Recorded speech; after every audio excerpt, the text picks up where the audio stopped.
Hey guys, welcome back to my channel. I just finished watching episode 3 of House of the Dragon. Try not to judge my face too much, guys. This is my Halloween makeup and the girl is very sleepy. The girl is tired. The girl needs to go to sleep. But I was like, let me watch this episode first.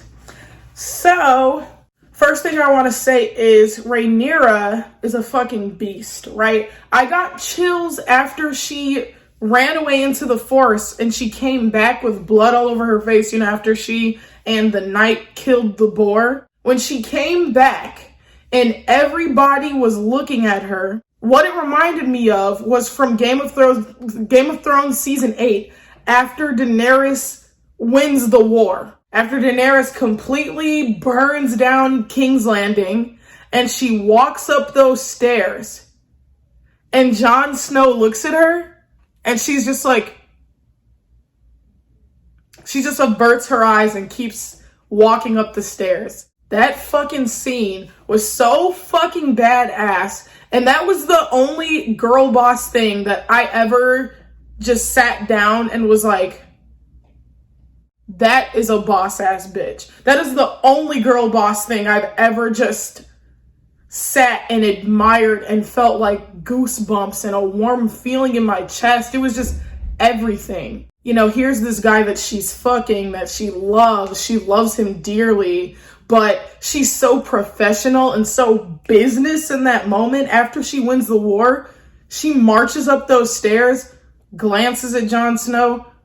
I think she even rolls and averts her eyes, continues up the stairs, and then makes her big victory speech. And it is everything. That is what that scene reminded me of when Rhaenyra walks back from the forest after having killed that boar. She looks at her friend, who is now queen. Let's talk about that. So her fucking friend, we have a time skip, right? This episode is a time skip, 3 years. As I fucking predicted, as anyone could have predicted, the friend was able to give the king a boy. And she's now pregnant again. And the girl, Hightower, I forgot her first name, whatever, Rhaenyra's friend, whatever the fuck, Hightower. She has a very strained relationship with Rhaenyra now, obviously, right? She's fucking her dad, her best friend's dad. It's disgusting. It's horrible. But I'm living for the fucking drama. Rhaenyra is so standoffish. She wants nothing to do with them. Both of them, she's just so over it. And her friend comes over to her while she's outside during the celebration of, I guess, their oldest son's second birthday, I guess.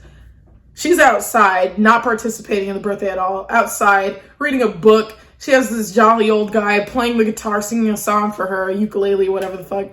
And she's like, keep singing. Like, she's absolutely dicking him. She's like, keep singing, start over. Keep singing, same song, start over. And he's like, okay. So then her friend comes out, and this is a bitch move, but like a Yas Queen move. Why the fuck do I look so bad? It was a bitch move, right? But I would have did that shit too, I'm not even gonna lie.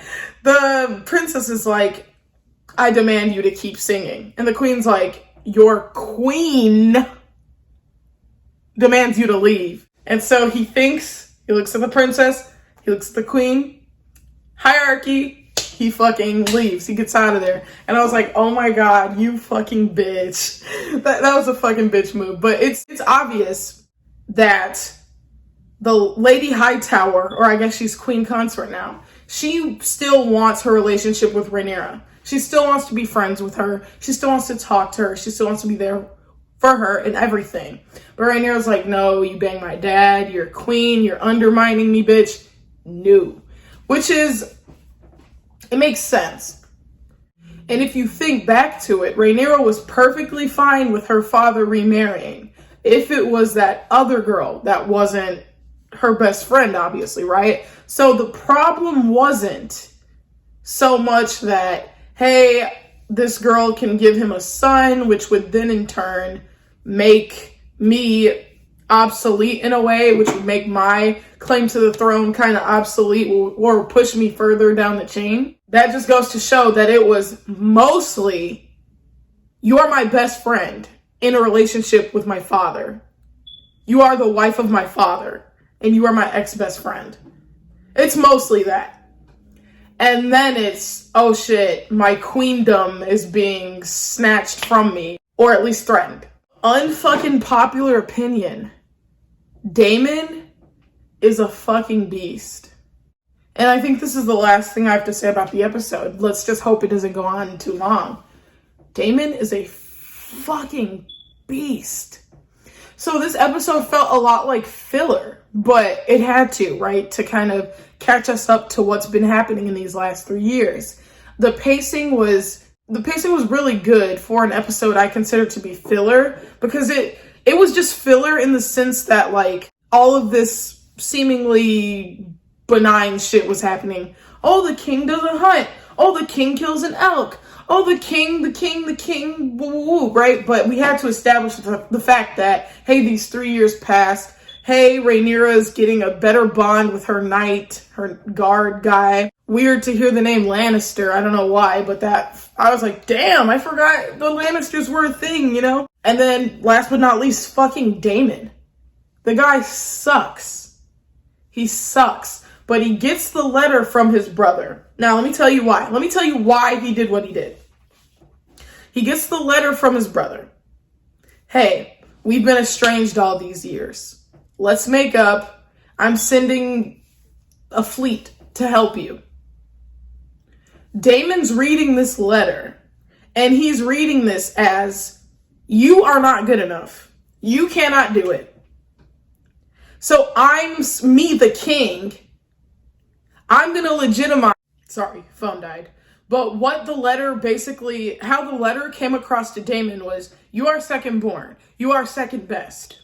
I am legitimizing your war and winning the war for you as the king. You're welcome. That's how Daemon's taking it.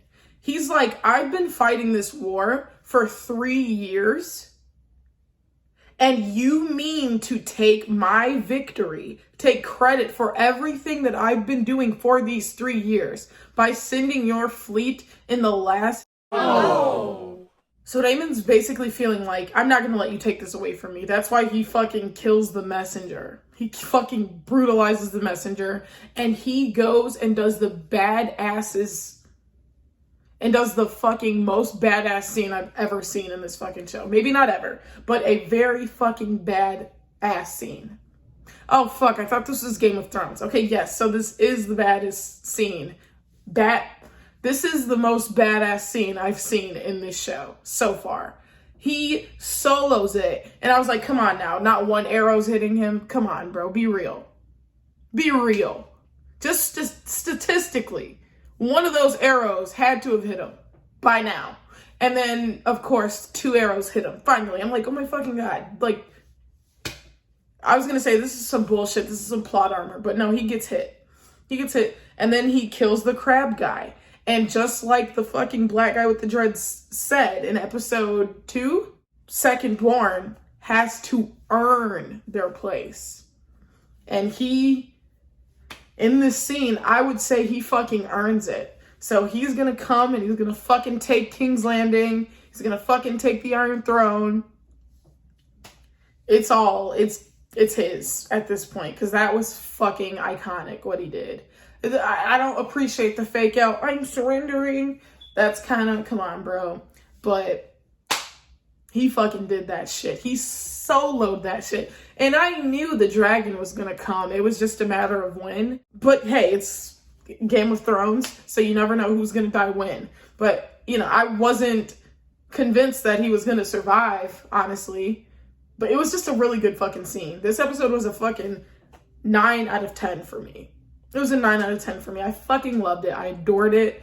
Anyways, that is it for me for this week. Can't wait to see you guys next week when I watch episode 4. This has been a fucking ball, and I fucking cannot wait. Anyway, that is all for me. Goodbye. Make sure you comment, like, and subscribe.